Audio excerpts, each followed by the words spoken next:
Alors là, on arrive à la troisième section et la dernière section de ce chapitre. C'est le post-taylorisme, ou bien l'école des relations humaines. L'école des relations humaines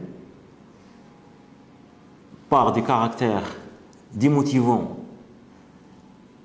de l'OST et avance que cette démotivation-là peut être même un frein à l'augmentation de la productivité. Si par exemple l'OST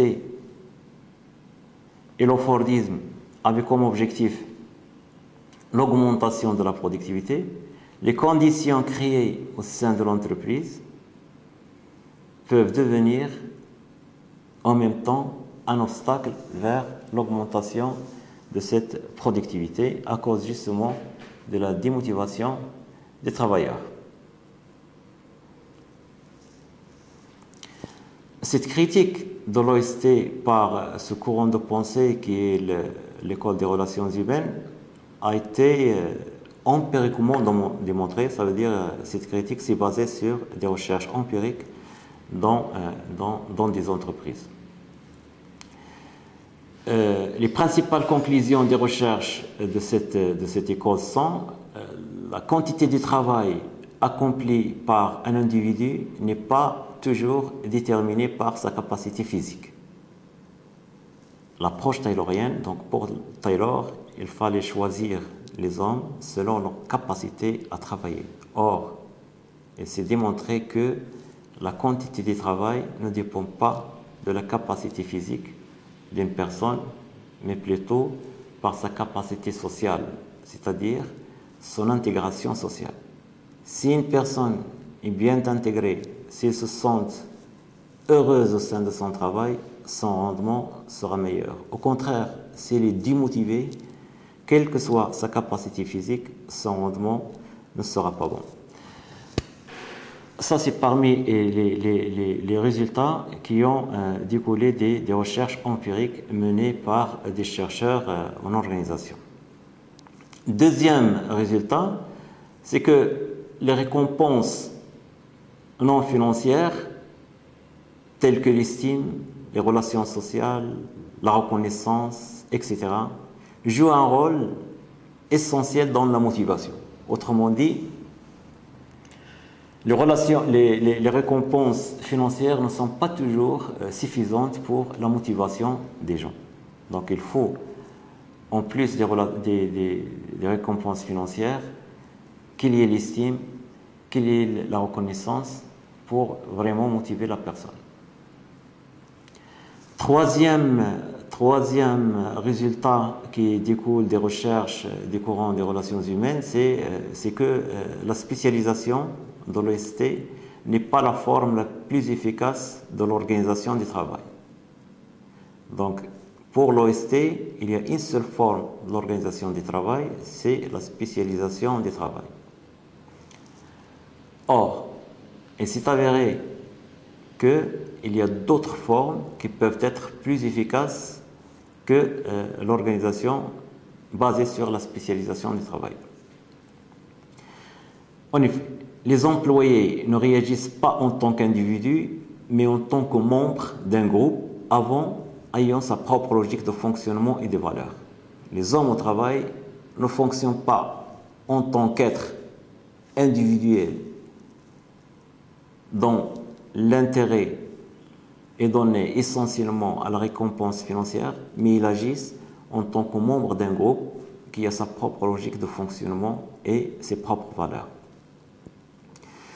Il y a là tout un ensemble d'auteurs, tout un ensemble de courants théoriques, mais si on veut citer les principaux auteurs de cette école, on ne peut pas oublier Kurt Lewin avec sa théorie des dynamiques des groupes, qui cite effectivement que les hommes au travail agissent en groupe avec des normes, une culture particulière qui leur est particulière.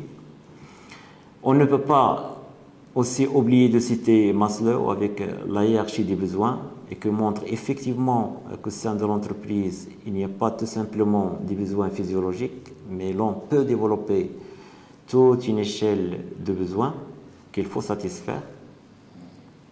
Il faut citer aussi Herzberg, qui parle de la motivation des hommes et qui parle des facteurs d'hygiène, des facteurs de motivation. Il faut parler, par exemple, de MacGregor avec sa théorie X et sa théorie Y, etc. Donc là, ce sont les principaux auteurs qui, vraiment, leurs travaux sont centrés sur le développement de nouvelles formes d'organisation où l'homme se sente plus heureux, se sente plus motivé et son rendement plus important. Ces critiques-là ont bien entendu débouché vers d'autres formes d'organisation post-tayloriennes qui donnent l'importance à l'aspect social au sein de l'organisation. Si on veut résumer un peu ces formes d'organisation post-taylorienne, on peut dire qu'elles ont tout d'abord un aspect défensif. Donc, ils sont venus pour remédier aux dysfonctionnements liés au taylorisme. Ils constituent une nouvelle forme de compétitivité économique ou de stratégie compétitive. Donc, c'est développer plus de flexibilité, une nouveauté au niveau technologique, être apte à s'adapter, à réagir rapidement à l'évolution de la demande. Donc pour ça, il faut avoir des équipes flexibles, une organisation qui n'est pas rigide, comme ce qu'on a vu au niveau des Fordisme ou bien chez Taylor. Il favorise aussi, ces courants-là, l'automatisation des processus de production pour remplacer un peu l'ancien ouvrier spécialisé. Et enfin, il vise l'élévation des niveaux culturels des ouvriers,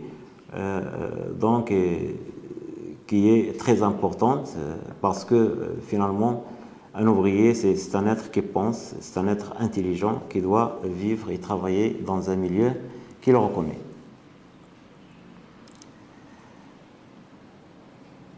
Bon, ce courant-là a développé plusieurs formes d'organisation qui donnent plus de flexibilité et d'autonomie aux salariés. On parle de la rotation des postes, donc l'ouvrier occupe successivement différents postes de travail. Donc c'est moins de monotonie, une vision plus globale des processus de production, une responsabilisation accrue. Donc l'ouvrier n'est plus la pseudo-machine fixée à un poste de travail qui fait le même geste répétitif à longueur de journée, mais c'est un être qui peut acquérir de nouvelles connaissances, qui peut pratiquer son intelligence, qui peut assumer une responsabilité, etc.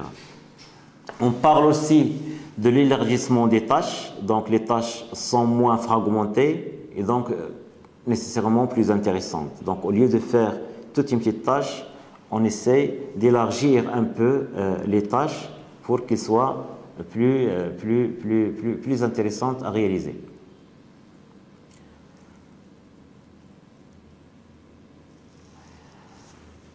On peut aussi parler des pratiques de l'enrichissement des tâches. Le travail s'étend à certaines tâches telles que, par exemple, réglage et entretien des machines, contrôle de la qualité des produits. Donc, tout ça, on ajoute au travail de l'opérateur d'autres éléments pour enrichir un peu